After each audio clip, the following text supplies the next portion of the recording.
Thank you guys for joining us. This is our 2023 Property Owner Webinar Series, and today's topic is going to be exemptions. Hopefully we'll provide you with a lot of good information. If you have not already applied for your exemption, we'll help you understand what you need to do to apply for it. But if you already have your exemption, explain some things that you may not have already been aware of regarding your homestead exemption. If you have any questions during the course of the webinar, if you could just put it in the Q&A box, we'll come back at the end and answer any questions that may have been put out there in the time that we have remaining for. So please use the Q&A and we will loop back at the end and answer any questions you may have. So to start off, I want to talk about a temporary disaster exemption, just in light of the freezing weather that we had last week that shut a lot of the city down. There is a temporary disaster exemption that property owners who suffered some damage as a result of our 2023 ice storm may be eligible for this temporary disaster exemption. Now, the exemption only applies to qualified property. And when I talk about qualified property, properties that the legislature has deemed to be qualified for the disaster exemption are tangible business personal property. Those are things such as in a business, it's furniture, it's equipment, it's inventory, are all things that are considered to be tangible business personal property, and that is qualified property.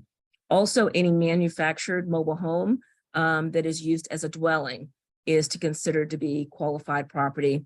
And finally, any improvement to real property, which would include residential buildings, your homes, commercial buildings, industrial, manufacturing, multifamily apartments, any other type of property building. Now, it is the building, the structure itself that must be damaged. The exemption does not apply to landscaping or trees. And I understand this time around, we see a lot more of tree damage, fallen and broken limbs. Those do not qualify for the disaster exemption. It has to be actual damage to the structure.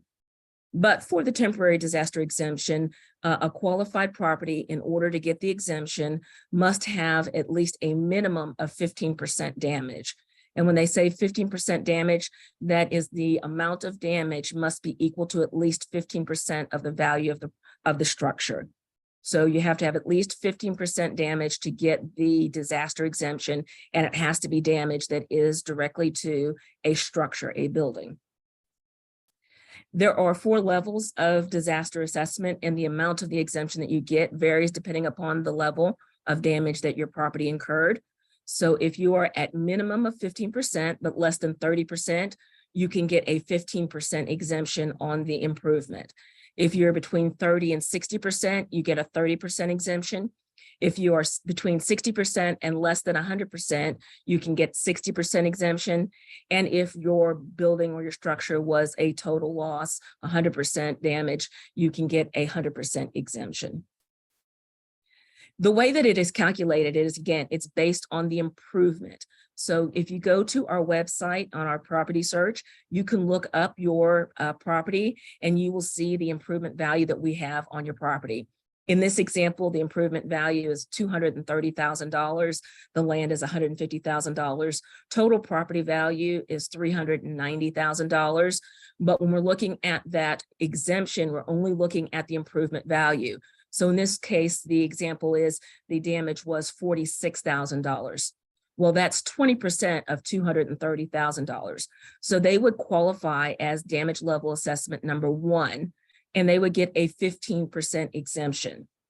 Now, the date of the disaster is based on the date that the governor declared the disaster in Travis County, and that was February 4th. So as of that disaster date, it is prorated. So the remaining days in the year, there are 330 days remaining in the year. That means that the proration percentage would be 90%.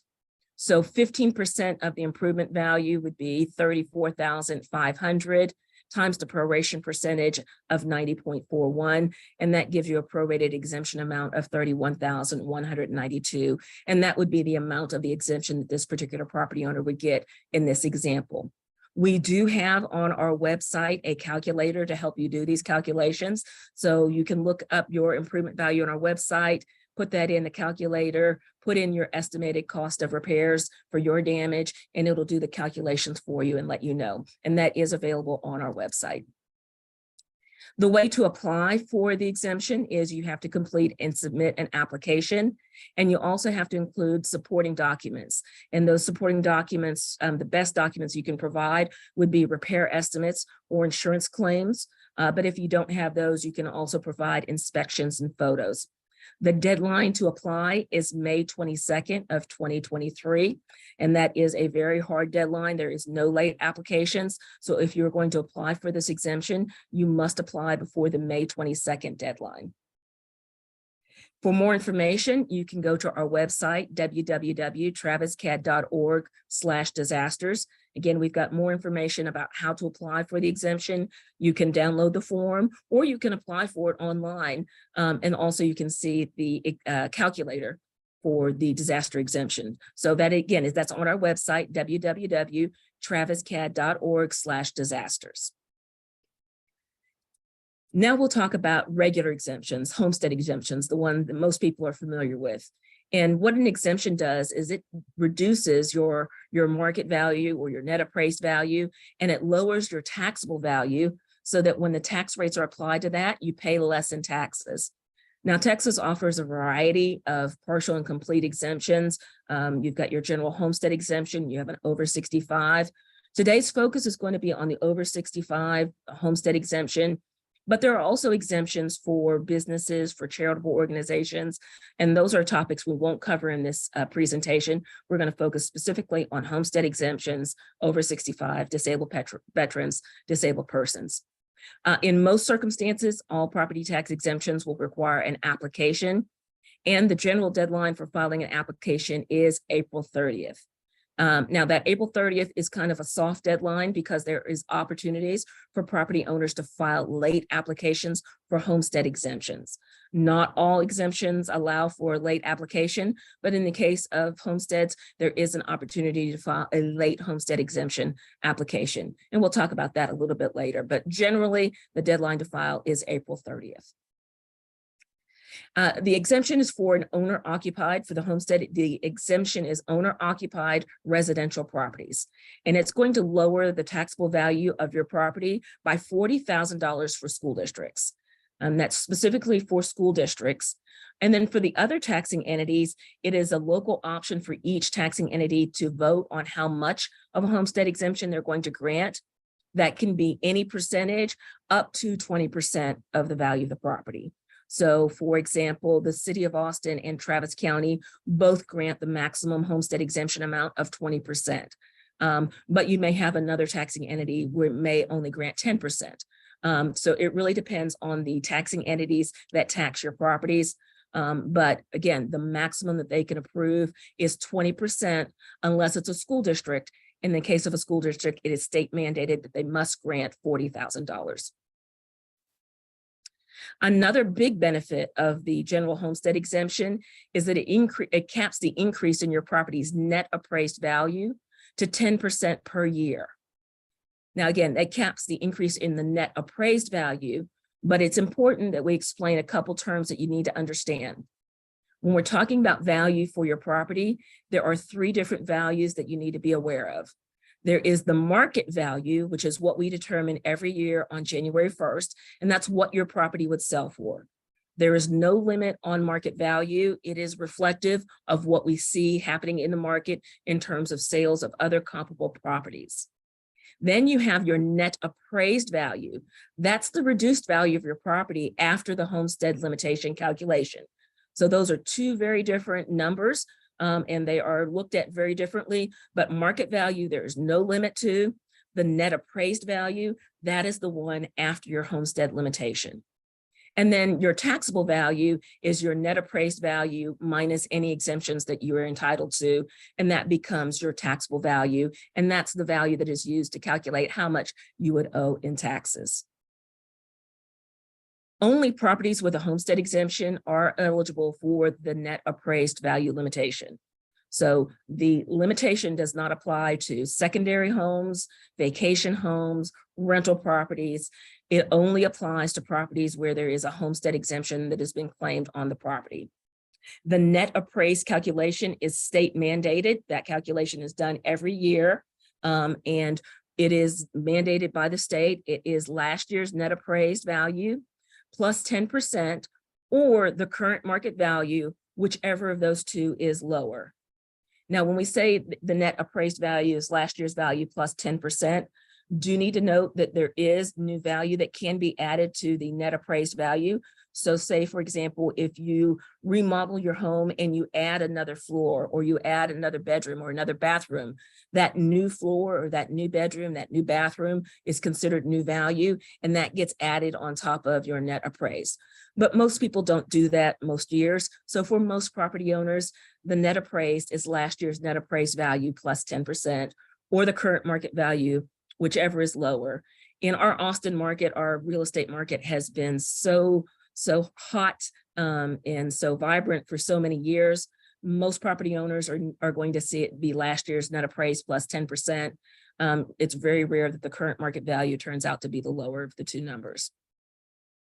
So when does the limitation start? It starts on the January 1st that you qualify for a homestead exemption, and that sets your base value. And then the 10% limitation starts calculating each year thereafter. So for an example, if you purchased your home in March of 2021, January 1 of 2022, that was your first January 1st that you qualified the property for an exemption, and that sets your base value. So in this example, the market value in 2022 was $376,000. That is the base year. That is their current net appraised value for that year. Starting in January of 2023, the value went up, goes up to $600,000. Well, the net appraised value is last year's value plus 10% or the current market value, whichever is lower. In this case, last year's value plus 10% is $414,260, and that's lower than the current market value of $601,000. So the current year's net appraised value for 2023 is $414,260. So it's really important for you to understand that the limitation does not take effect immediately. The January 1st that you qualify for your exemption is your base year, and then the limitation starts calculating each year thereafter on January 1st of each year after that. To be a residence homestead, the property must be designed or adapted for human residence, and it has to be the principal place of residence. Again, secondary homes, vacation homes, and rental homes cannot qualify for the homestead exemption. It must be the owner's principal place of residence. The homeowner must own and occupy the property, and they cannot be claiming a homestead exemption on any other property. And then they have to file the application again by April 30th, but there are opportunities to file that application up to 2 years late. Generally, the qualification date for the homestead is January 1st. However, you may be eligible to apply for your homestead exemption early as soon as you acquire the property, but there are certain conditions that must apply. One, the property cannot have an exemption as of January 1st. So the previous owner could not have been claiming an exemption on the property that you purchased. And two, you cannot be claiming an exemption on any other property. So if mid-year you buy a new home, but you already owned one that you were claiming an exemption on, you can't claim two exemptions in the same tax year. So you can't claim an exemption on the new property because you were already claiming it on your original property. And then you have to meet the other qualification requirements for the exemption. But again, usually we'll see this for first-time home buyers. They'll be eligible to make that early claim of the exemption earlier than January 1st. So if you claim an exemption early, say you purchase your property in April of 2023 and the property doesn't have an exemption from the previous owner and you don't have an exemption on any other property and you'd like to go ahead and claim your exemption early, you can claim it early on April 1st of 2023. Now that exemption is prorated based on the date that you acquire the property. So in this case, there would be 275 days remaining in the year out of 365 days. Your proration percent would be 75%. So for a school exemption of $40,000, 75% of that would be $30,000. Your prorated exemption for that first year that you're claiming it early, your prorated exemption amount would be $30,000. So again, if you're claiming your exemption early, please be aware that that is a prorated exemption amount. You don't get the full exemption amount until the following January 1st, but you do get to claim it early. So any benefit that you get early is well worth it. The date for the homestead limitation still remains January 1st, even if you purchase the property early in the year, in May. That limitation does not start early. It is still the first January 1st that you qualify for the exemption. So if you purchased your home in April of 2023, January 1st of 2024 would be your first January 1st, and that would set your base year value in 2024. And then you would not see the limitation start until January 1st of 2025. In addition to a general homestead exemption, there are other homestead exemptions that you can layer on top of that. So these are in addition to the general homestead exemption. You can claim an exemption if you are age 65 or older, and that lowers the taxable value of your property by another $10,000 for school districts. But more importantly, that a bigger benefit than that is for the school districts. It establishes a tax ceiling in the year that you qualify for the exemption, meaning in that year, that is the most that you will ever pay for your school district taxes. It'll never go above that amount. It could go below that amount for school taxes, but it will never go above that amount. And I say that for school taxes, it is for all ISDs, school taxes, state mandated that they must grant this tax ceiling. It is a local option for other taxing entities as to whether or not they will grant a tax ceiling. And in Travis County, we've got one major taxing entity in addition to the school districts that grants the tax ceilings, and that would be Austin Community College. So if you are over 65, you also have a tax ceiling for Austin Community College because the community college voted to adopt that. So it is state mandated only for school districts, but it is a local option. The other taxing entities have to vote to adopt a tax ceiling, but it is possible that they do. If you are an over 65 property owner and you own a home and you've got a tax ceiling, you do have the ability to transfer that. If you purchase a new home, you can transfer your tax ceiling to your new home. So that is one of the only exemptions that is actually portable. You can transfer your tax ceiling if you purchase a new home and move to a new home. Again, taxing units other than a school district may adopt an over 65 exemption. They can not only adopt an exemption amount, it is a flat dollar amount, so it's up to them to decide, but they can also adopt a tax ceiling. Again, in Travis County, our only taxing entities, in addition to the school districts that adopt the tax ceilings, would be Austin Community College, which affects most property owners here. There is also a tax ceiling in the city of Cedar Park and the city of Leander.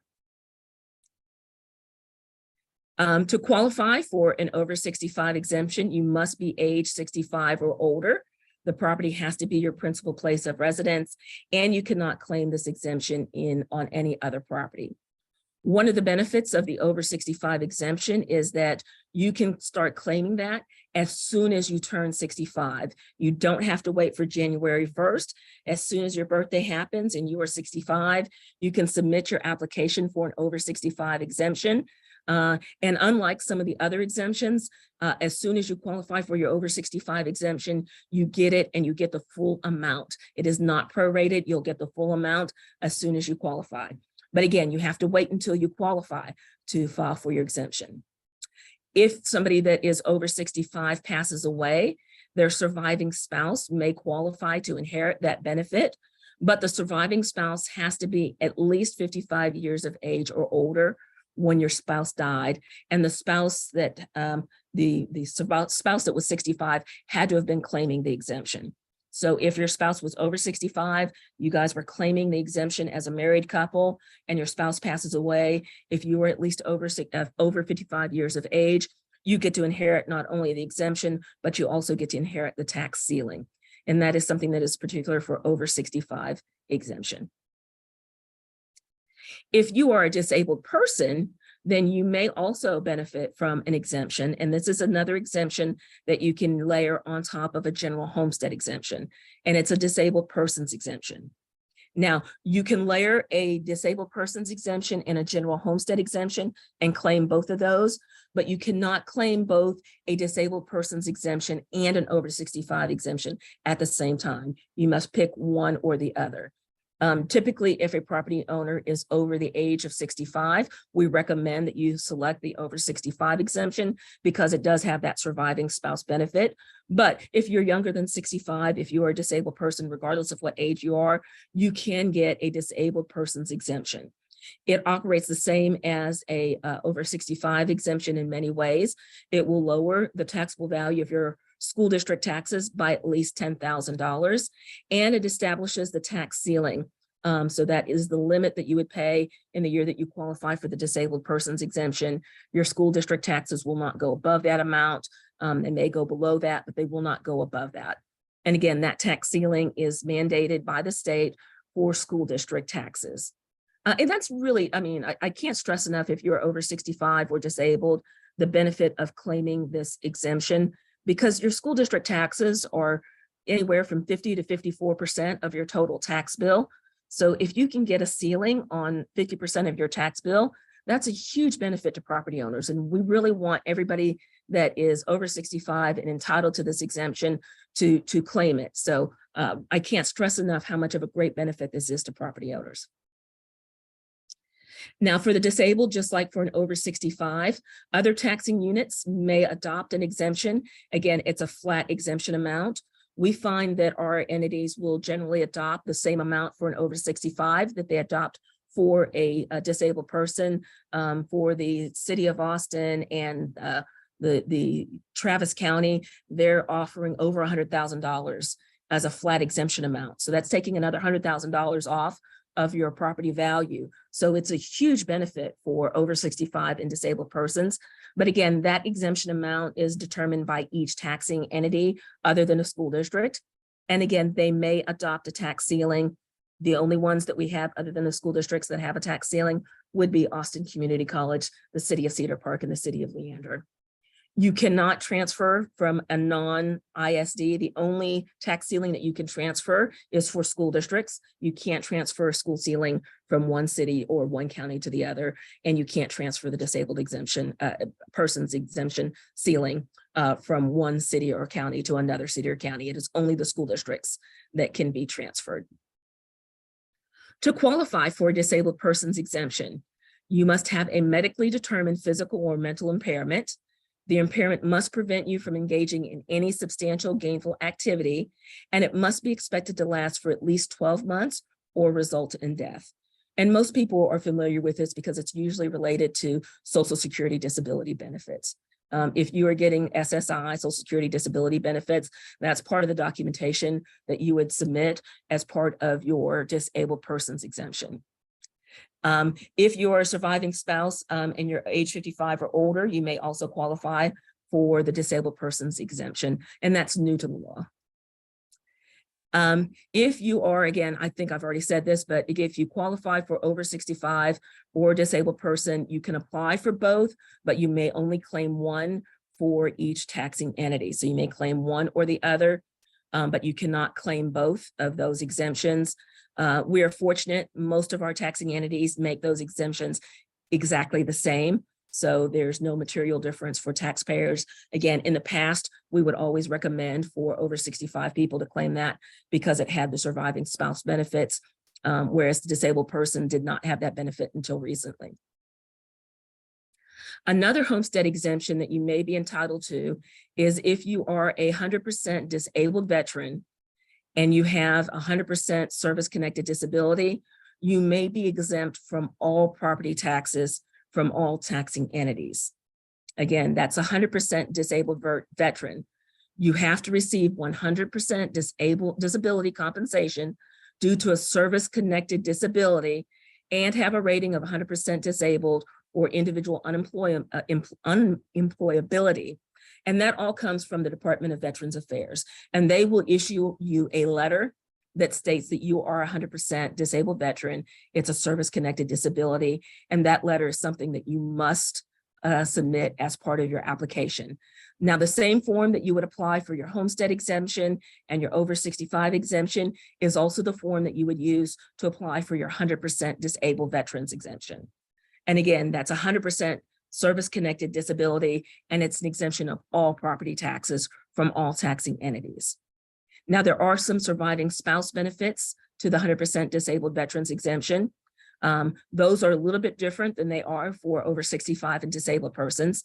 For 100% disabled veterans, the spouse must not remarry, and they have to continue to own and occupy the property that the veteran claimed as its 100% disabled veterans exemption. So you can, as a surviving spouse of 100% disabled veterans, carry on some surviving spouse exemption benefits. But again, that only applies if you do not remarry, and the property that you claim as a surviving spouse has to be the property that the veteran claimed his 100% disabled veterans exemption on. A veteran is eligible for the exemption, again, on the effective date of their disability rating. So for example, if you qualified on June 2nd of 2022, then you would be eligible for that portion of the year from June 2nd through December 31st. So this exemption is prorated based on the date that you qualify, and your taxes would be owed for the period from January 1st to June 1st. So half of the year you would be entitled to the exemption, but the taxes for the first half of the year when you weren't entitled to the exemption would still be owed. So again, the 100% disabled veterans exemption is prorated on based on the day that you become eligible, but you can apply for the exemption as soon as you become eligible for it, meaning as soon as you get 100% disability rating. A separate exemption for disabled veterans, and this is not the 100% disabled veterans exemption, but it's another exemption for disabled veterans that they may claim, is just a general disabled veterans exemption. There's a different form that you have to file for this exemption, and the exemption amount is much lower than the exemption amount for the 100% disabled veteran. So this exemption amount ranges anywhere from $5,000 to $12,000, and it depends on your level of disability. Again, this is something where you will provide a letter from the VA, and VA will tell us what your percentage of disability is, and based on your percentage of disability, it'll determine what amount you get for the exemption. It could be $5,000, $7,500, $10,000, or $12,500 for the exemption amount. Again, this is not the same as 100% disabled veterans. It's an additional exemption that disabled veterans can claim. Now, you can claim this disabled veterans exemption on top of your general homestead exemption and on top of your over 65 exemption. So this one can be layered on top of the other exemptions that you claim and be in addition to those. Again, you've got to be a veteran. You have to have a disability that is service connected with a disability rating of at least 10%. Be a veteran, be a Texas resident, and again, surviving spouses can claim this benefit, but again, they have to not be remarried, and they have to continue to be a Texas resident. There is also an exemption for the surviving spouse of service members that are killed in action or first responders that are killed in the line of duty. So if you are the surviving spouse of an armed service member that was killed in action or a first responder killed in the line of duty, then you are entitled to claim 100% exemption of all property taxes for all taxing entities. To apply for the exemption, any of the exemptions, again, you've got to complete the required application and include copies of any required documents. Again, the general application deadline for a general residence homestead exemption is April 30th. But if you are over 65 or a disabled veteran, claiming 100% disabled veteran, you can claim your exemption and file that at any time without the April 30th deadline.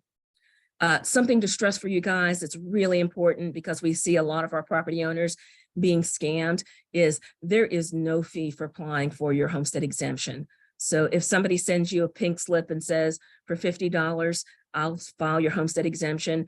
It is a scam. There is no cost to do it. It is absolutely free. You can file it using an online application. You can send a paper application in. But again, there is no charge to property owners for applying for an exemption. Some of the required documents that you must include with your exemption application, and we see that property owners forget to include this a lot, but it's really important. We cannot approve an application unless it's got the required documents. And for the general homestead exemption, one of the most important pieces of document that you need to include has to be a Texas driver's license or a Texas identification card. Again, it has to be the Texas driver's license or the state issued Texas identification card. It can't be a concealed carry, can't be a passport, and it can't be from another state. It must be a Texas driver's license or a Texas ID card. And the address on the driver's license or ID card must match the address of the property that you are claiming the exemption on. We find a lot of times property owners that are buying their home, they're brand new homeowners, will file their application and submit their driver's license, but they haven't updated it with DMV yet, so the address doesn't match. So if you're purchasing a home, one of the first things we want to make sure that you do is update your driver's license. And then once you've updated your driver's license, file for your application for your homestead. Again, it's got to be a Texas ID and the address must match. If they don't match or it's not a Texas ID, we cannot approve your exemption. If you're over 65 and you're applying for that application, we'll need proof of your age. A lot of times that proof of age is going to be on your driver's license that you've got to submit anyhow. But if you don't have a driver's license and you want to claim you're over 65, if you've got a birth certificate, that could also work as proof of age for the over 65 exemption. If you are a disabled person, the most common proof of disability that we get is your Social Security disability letter. So if you're getting SSI, that Social Security disability, that is one of the most common pieces of evidence that we get for disabled persons. If you're not, then you can do it through a physician statement, but you'll need to contact our office so that we can make sure that we're getting you the appropriate form so that your doctor can fill it out appropriately for proof of disability. But again, easiest, most common way that people show their proof of disability is through their Social Security disability payment letter. If you are a disabled veteran, either the 100% disabled veteran claiming 100% exemption or a disabled veteran claiming one of the lesser amount of exemptions. In either case, you will need to get a letter from the Veterans Administration stating what your disability percentage is and the effective date of your disability. So disabled veterans can get it from a letter from the Veterans Administration. If you are a first responder, there should be a letter from the Employee Retirement System of Texas that you will get that you are the surviving spouse of a first responder. If you inherit a property, there are some opportunities for you as an heir to claim an exemption on a property that you have inherited, even though the property may not have gone through probate and the will or the deed may have not changed. So you can claim a homestead exemption as an heir of a property that you have inherited. Again, it must be your principal place of residence. You must own and occupy it and meet all of the other eligibility requirements. But for heirs that are claiming it, they will also need to provide an affidavit establishing ownership and heirship, a copy of the prior owner's death certificate, a copy of their most recent utility bill, and any citation, if available, of any court records. And then perhaps they may need to submit an affidavit authorizing the submission of the application. Particularly if you are an heir and there's more than one heir, you'll need to get the authority of the other heirs of the property authorizing you to claim this property as your homestead exemption. So if you are an heir of a property and you would like to claim a homestead exemption on it and it has not gone through probate, your name is not on the deed, you may still be able to claim the exemption, but there are some additional documents that you will need to provide. Some of the common questions or concerns that we get is if there are multiple individuals, say a married couple on a deed, does one or both of them need to sign the application for the exemption? And the answer is only one owner needs to sign the application. In Texas, married couples are treated as a single entity. So the two of you together are considered to be one person. Only one of you needs to sign the application for the exemption. Now, I will also say this, if you are a married couple, you can only claim one homestead together. One spouse can't claim one and another spouse claim a property exemption on another different property.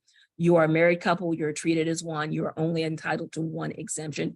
You can only receive it on one property. You can only receive a homestead exemption on one property in the same tax year.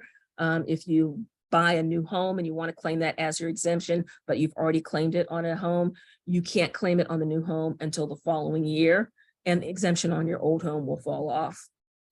And again, you may be eligible for multiple types of exemptions. There are some exemptions that you can claim and they layer on top of each other. You can get a general homestead exemption.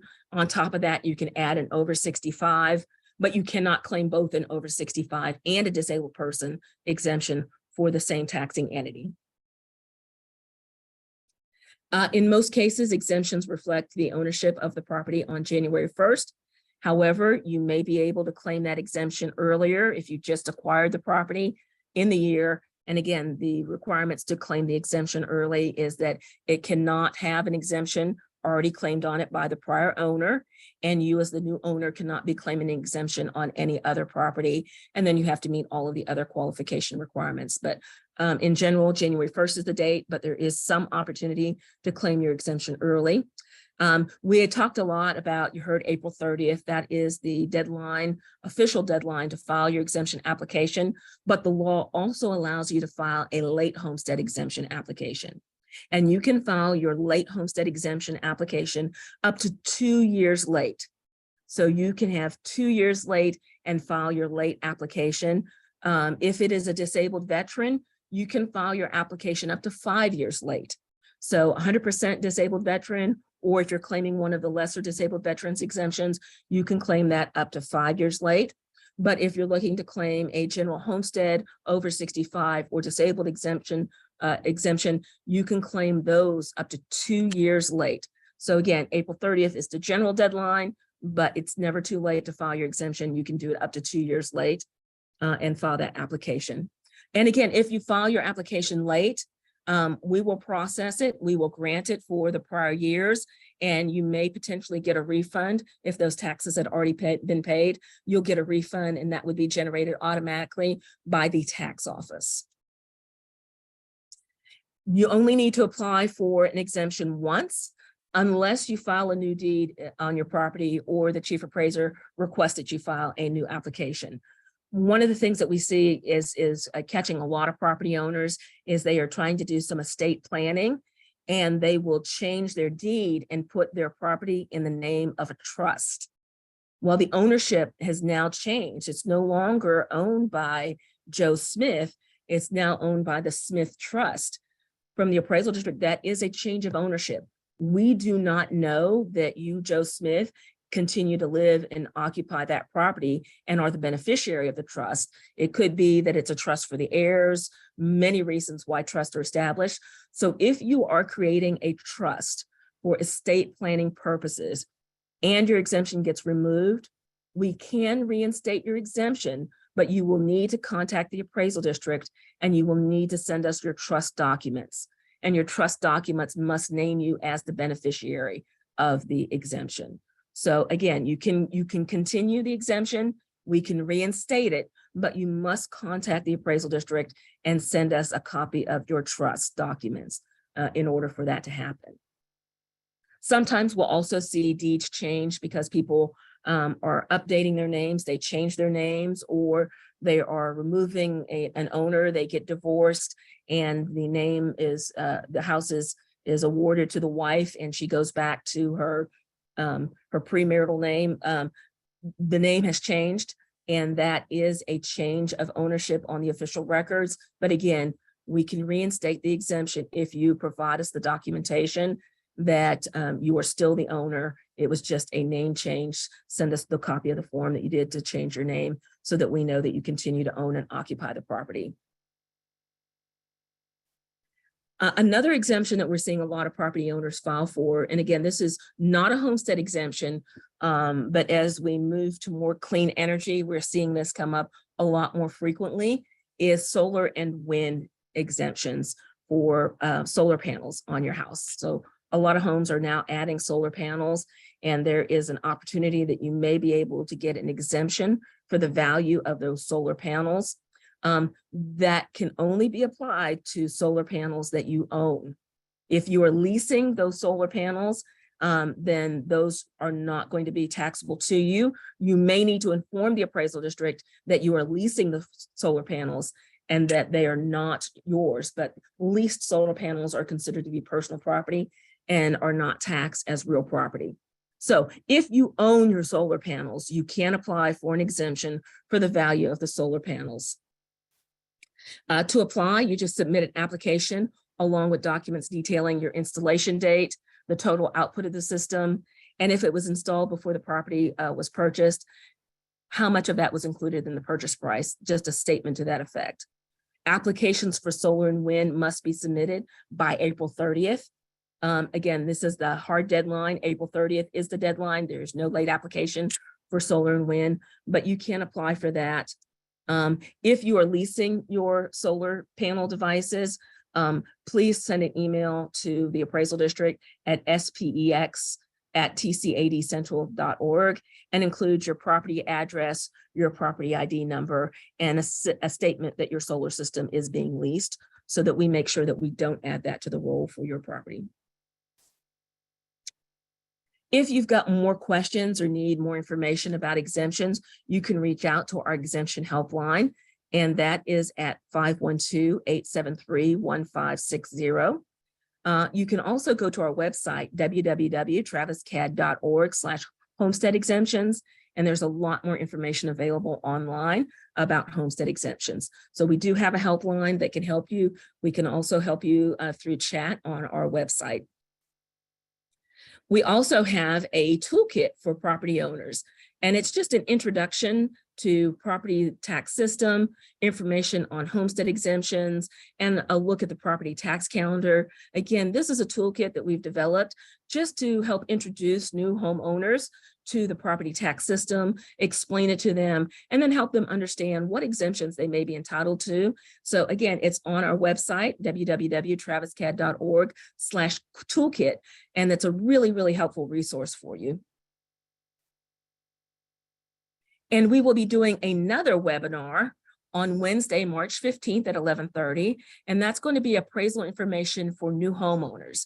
So it's going to be a focus on just a very basic explanation for new homeowners to introduce them to the property tax system where they may not be familiar with it before. And we'll go over a little bit more about exemptions. I think most of the detail on exemptions we've covered in this webinar, but we will touch on it in the next one. Again, any of our webinars that we do record them and make them available. So all of our webinars are on our website, www.traviscad.org/webinars, and you can go back and watch any of those webinars. Refer a friend. If you think they may have some questions, you can tell them about our webinar and they can watch it later. Again, we record all of these. It will take a couple hours before we post it on the webinar on our website, but this recording will be available there as well. So with that, we will go ahead and take a look and see if there are any questions. We've got about 10 minutes left.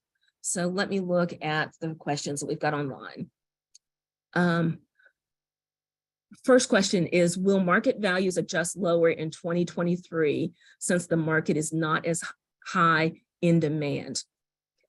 So we're looking at the market data and what we're seeing, and you can go and you can double check this. You can look at, there are other organizations that post what they see in terms of market value. ABOR is one of them that lists, what sales prices are doing. From what we have seen so far, there hasn't been a crash in the Austin market. I know there's been some stories. We have not seen evidence of a market crash at this point. It's looking like market values may be flat year over year, where there may be some pockets where the values have gone down and some pockets that are highly desirable where the values have gone up slightly, but we do not see that there is going to be an overall substantial reduction in values. If anything, we think the values may be kind of flat year over year, but we are still analyzing the data. It is too early to say for certain that that will be the outcome. We still need to review the fourth quarter data that has come in and look at the data for the first quarter of 2023 before we do our final value analysis. So that information in terms of where values go and how we set the value for your property will be sent out to all property owners. We mail those notices of appraised value out in mid-April. So keep an eye out on your in your mailbox in mid-April. Also, as soon as we start mailing those notices, we also update that information on our website. So mid-April, we'll send a press release. You'll also be able to look on our website and get that information as well. The next question is, my property is an apartment to condo conversion, and it is still under the builder, not broken up individual owners yet, and they have not been appraised. How can I claim a homestead exemption when it is not under my name yet? I purchased in July of 2022. Okay. That's a good question. So for new construction or things that are being converted that are a single unit and are being subdivided, for the appraisal district, our assessment date is January 1st of each year. So we're appraising properties as of their state January 1st of the year. So in your case, that apartment complex was a single apartment complex January 1st of 2022. We will have split it out when we put out our 2023 appraisal roll, and it should be in the name of the individual owners, assuming that it's completed. So that will happen when we put out our 2023 appraisal roll. Now, the 2023 appraisal roll, we're still doing our work to develop the 2023 appraisal roll. We're still doing our property inspections, gathering our data. So that information won't be available until we send our notices of appraised value, but that'll happen in April. Again, as soon as you get that notice of appraised value, you can file your application. You can file the application. Again, I recommend for property owners to file your homestead application online, because it's going to take you through the steps and prompt you to submit any documentation that you might need. So it'll prompt you to submit and upload a copy of your driver's license so that you don't forget to do that. Because most often we see with mailed in applications, people have forgotten it. But we see that a lot less frequently with the online applications. It's also a lot faster for it to be processed by our internal staff members if it's filed online. Paper applications, we've got to go through the mail, open the mail, sort it. Takes longer to process paper applications than it does for an online application. So I would highly recommend filing your application online. But if you don't have access to a computer, you can do it by paper. The next question is, I'm the sole owner of my home, which is listed under an LLC and sole occupant and is not income producing. How can I claim my only homestead? Okay, now if the property is in the ownership is listed as an LLC, the owner of the property is the LLC, and we cannot grant the homestead exemption. Again, you have to be the property, you have to own it, and it can't be under an LLC. So you would need to convert that ownership of the property into your name, and then you could claim the exemption for it. Just to confirm, if one turns 65 in December this year, we can get the over 65 exemption for the whole year. Yes, if your birthday is December 25th and you turn 65 on December 25th, submit your application and you can get your over 65 exemption as of that date, and it would apply to the whole year. So the over 65 exemption is not prorated. You would get the benefit of it for the whole year, even though you didn't qualify for it until December.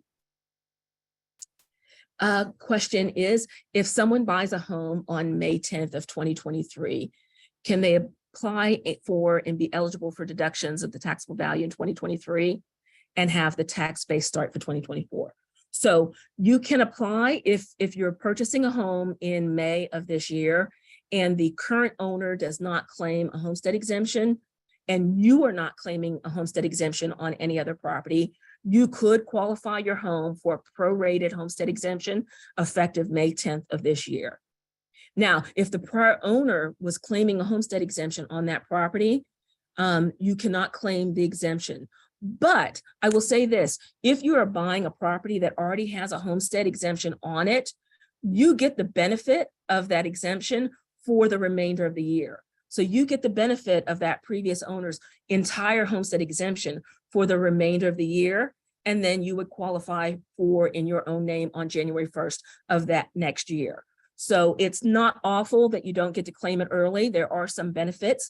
Again, you get to claim the benefit of that other person's exemption. And if they have a homestead limitation, you get the benefit of their homestead limitation for the remainder of that year. If you purchase and qualify for your exemption early, again, if the other owner hasn't claimed one and you're not claiming one, you get the exemption early. You do not get to start your limitation early. January 1st of 2024 still is your first January 1st, and that sets your base year. And you do not get your benefit of the limitation and seeing that 10% calculation start until January 1st of 2025. Can you place your homestead in a trust for privacy reasons and still get a homestead exemption? The resident is not a trustee, but is the beneficiary of the trust. Yes, again, we see this most frequently for estate planning purposes. People will put their homes in a trust. They continue to be the beneficiaries of the trust.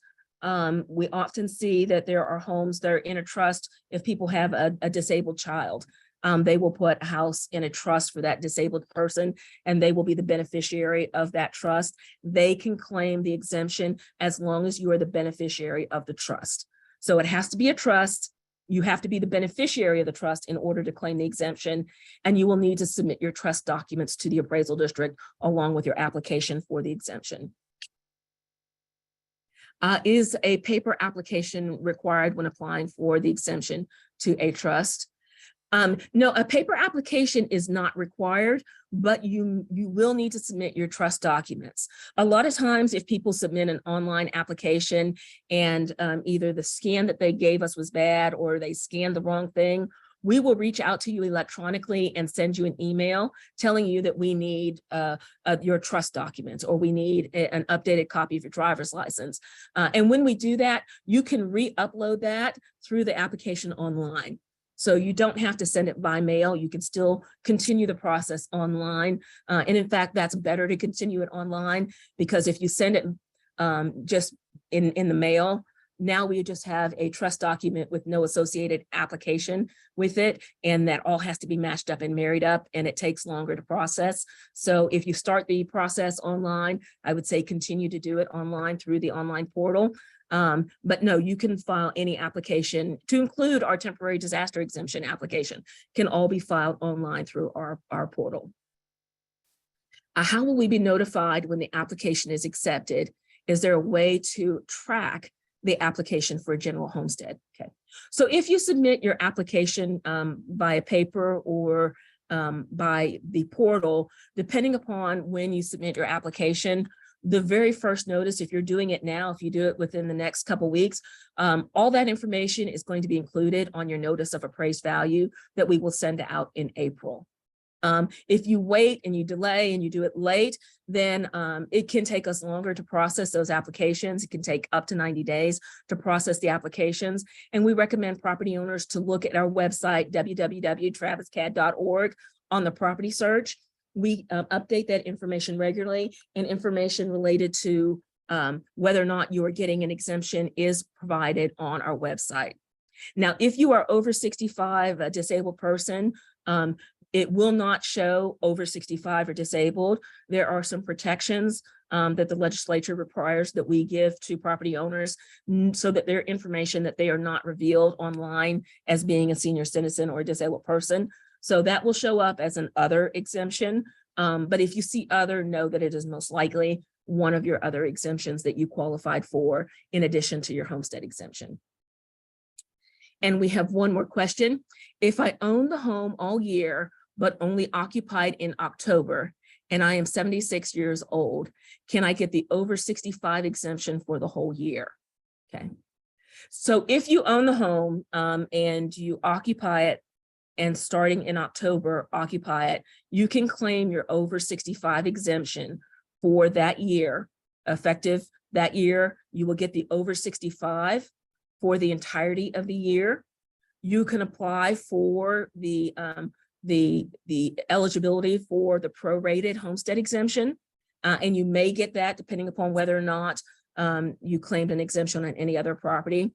If you're over 65 and you're just now occupying a home for the first time in October, most likely you are moving from another property where you may have already claimed your exemption. And in those cases, what I would recommend you do is I would recommend that you porch your over 65 exemption, because again, you can transfer your tax ceiling from one property to the other. So if you're over 65 and say you had a vacation home here in Travis County and you're moving into that vacation home and it becomes your permanent home, but you were claiming an over 65 in Houston, you can transfer your over 65 exemption from Houston to Travis County. And I would highly recommend that you transfer that tax ceiling here. That's really a bigger benefit to you as a property owner. Well, that is all of the questions that we had. I want to thank you guys for joining us today. And again, we invite you to come back and join us for our next webinar. Again, that's going to be information for new homeowners, but we will do a series of these webinars all throughout the year. Earlier, closer to the date when we send our notices of appraised value, we'll be doing a webinar about notices of appraised value, helping you understand the information that's provided on that. We'll also do a webinar on the protest process. If you want to protest your property value, what are the steps that you would need to do to take care of that? And we'll do a webinar on that as well. Again, we've got webinars. We record all of our webinars. If you want to see the webinars and get some information about again, the notice of appraised value from last year or how to protest from last year, those webinars are still available on our website, and they'll be updated and replaced this year once we get closer to those dates. But again, thank you guys very much for joining us today, and I hope to see you soon. Thank you. Bye-bye.